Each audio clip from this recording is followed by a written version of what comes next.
V40 est égal à V4 moins V0 est égal à V4 moins V0 R4 IAO2.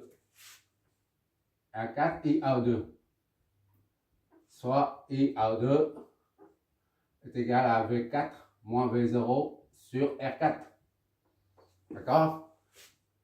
IAO2 est égal à V4 C01 moins V0 c'est la masse. C'est 0.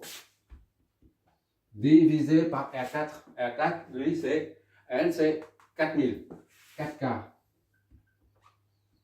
IAO2 est égal à 0,1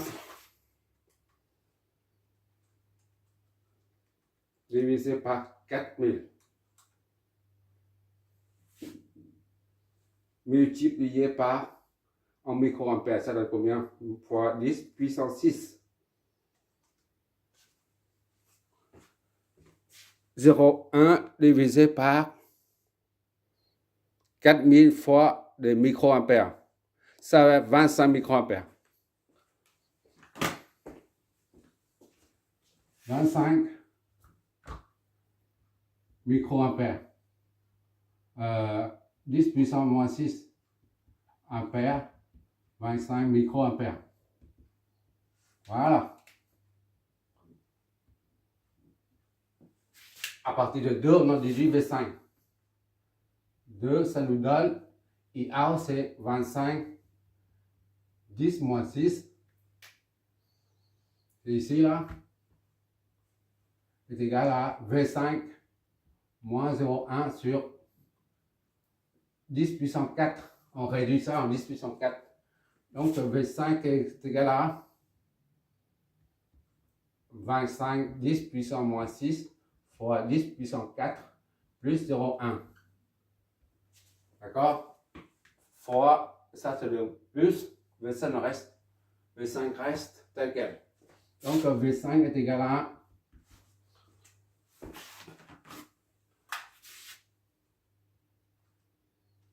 25, 10 moins 6 fois 10 puissance 4 plus 0,1. Voilà.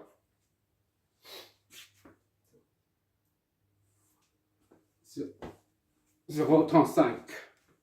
D'accord? 0,35 volts. Ça fait 350 millivolts. 0,35 volts.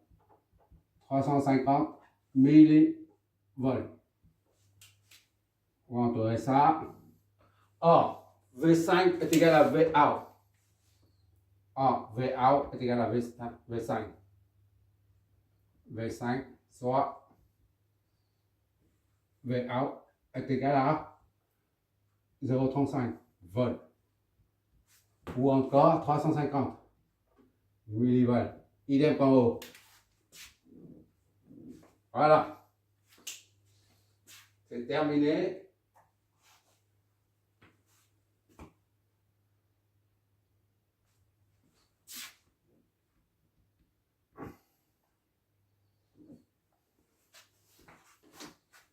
On vérifie visuellement. Là, ici, le courant, la source VS ne peut pas débiter un courant I. 1. Parce que c'est ouvert ici, à cause de la résistance, l'impédance d'entrée qui est infinie. D'accord? Z1 infini. Idem, ici, là, le courant sorti I1 existe. I1 il est où? I1 il est là. C'est 6,7 microampères. Mais à cause Z I2 est égal à plus infini, ici c'est coupé. Donc IAO ne passe pas là-dedans. Il est obligé de contourner. Il descend et traverse ça. D'accord? Ici, il n'y a pas de courant. Ici, il n'y a pas de courant. Et tous les courants sont positifs. Et tous les courants, c'est-à-dire quoi? IAO1, IAO2. À part ça, il n'y a pas d'autre courant. IR1, IR2 sont tous positifs. Cela signifie que les sens adoptés pour IR1 et IR2 sont bons, corrects. IR1 sort, IR2 sort de l'AOP. Dans ce circuit, les deux AOP débitent des courants. Et vu que la tension attaquant arrive, la tension attaquant qui attaque l'entrée plus, l'entrée positive, c'est la raison pour laquelle la tension de sortie doit être de même signe. Parce que l'entrée plus est non inverseuse. Le signal qui sort garde le signe de celui du signal d'entrée. Autrement dit, signal de sortie et signal d'entrée sont de même signe. Soit positif, soit négatif, mais sont de même signe. La preuve, Vs c'est 20, plus 20 milli. Et V30, c'est-à-dire V3. C'est plus, c'est positif aussi. Et V3 est plus qui attaque l'entrée de l'AOP2. V3 attaque l'entrée non inverseuse. C'est la raison pour laquelle la tension de sortie, elle est de même signe que V3. VA, il est où? Voilà, c'est positif aussi. Positif. Ça, c'est positif. D'accord? Le signal n'est pas inversé. La polarité n'est pas inversée. Voilà, c'est la conclusion. Et quoi d'autre?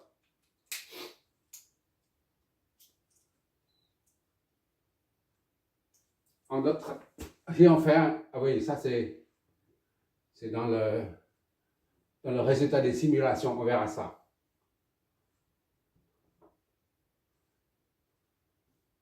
Je reprends le truc. Et comme ça, là. Moins.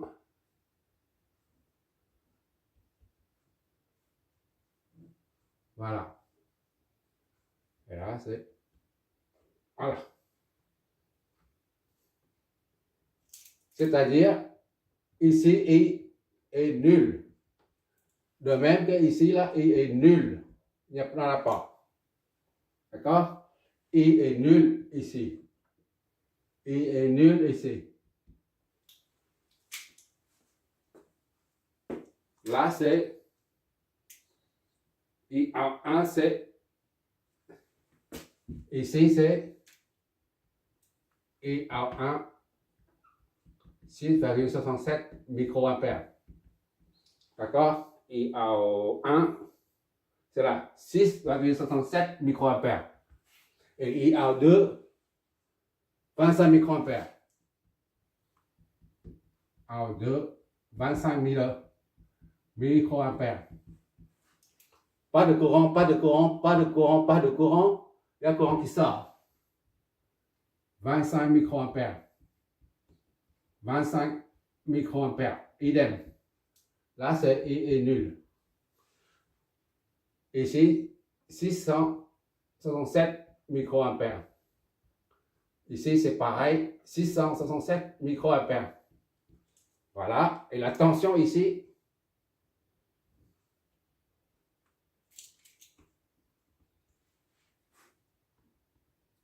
ici à là. Voilà. C'est un schéma récapitulatif. D'accord? Ça, c'est 100 millivolts. 100 millivolts. Et VA, c'est 350 millivolts. Voilà. C'est le résultat. Et l'entrée, c'est 20 millivolts. On voit bien qu'ici, là, 20 millivolts qui attaquent. À la sortie, il est amplifié de 5 fois. D'accord? 20 fois 5, ça fait 100. D'accord? Et 100 millivolts qui attaquent ici, là, et l'amplificateur AOP2 l'amplifie de 3,5. C'est-à-dire, ici, le gain en tension, c'est 100 sur 20. Ça donne 5. V1, gain V1 et gain V2 est égal à 350 divisé par 100. 3,5. GV2 est égal à 3,5 et GV1 à 5.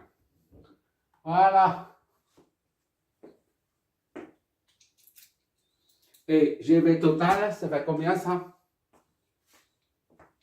Ça, jusque là.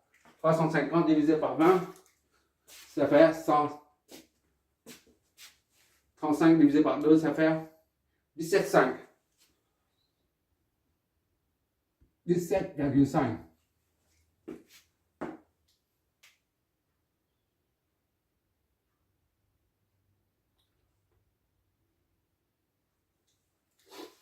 On verra plus tard les logarithmes, le gain utilisé en logarithme, tout ça, on verra ça après. Pour l'instant, on se contente avec les tensions attaquant et les tensions sorties.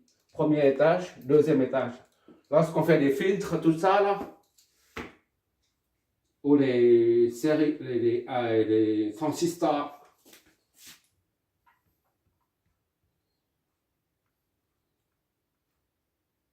comme ça là.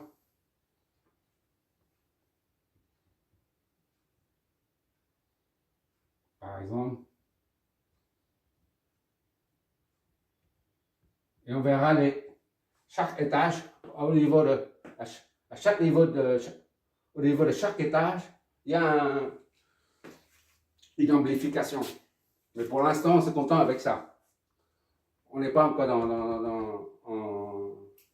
on n'a pas encore étudié les transistors. On verra ça le moment venu. Voilà, en résumé, on a ça. C'est ce qu'on représente ici, là. On reprend avec toutes les tensions, 20 millivolts. À la sortie, c'est 100 millivolts. Et après 100 millivolts, attaque le deuxième étage. Et le deuxième étage va amplifier 100 millivolts en 350.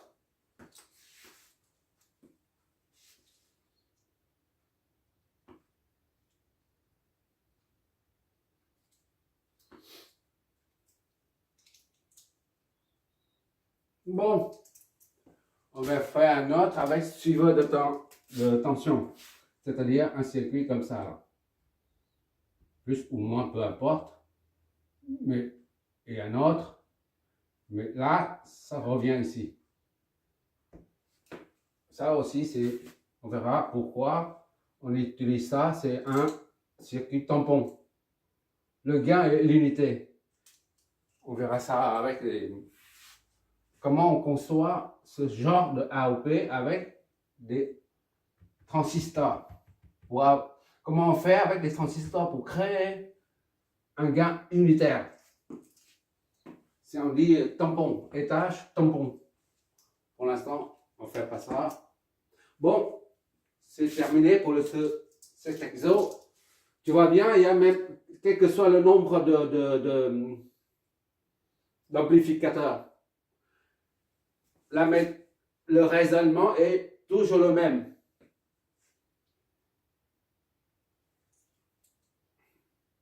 Même s'il y a 3, 4 en parallèle ou en série, peu importe, il suffit de bien préparer le circuit à analyser. Une fois on a bien préparé avec les flèches, les tensions, tout ça, on voit ce qu'il faut faire.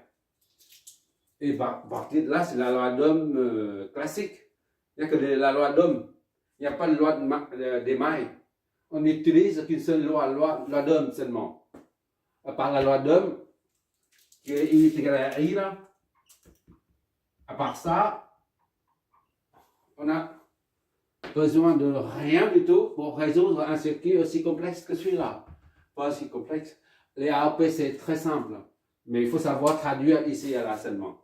Le problème, c'est de traduire l'énoncé en un schéma de calcul pour raisonner.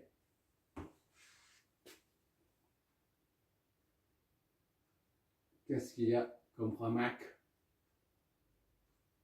Bon, merci d'avoir regardé.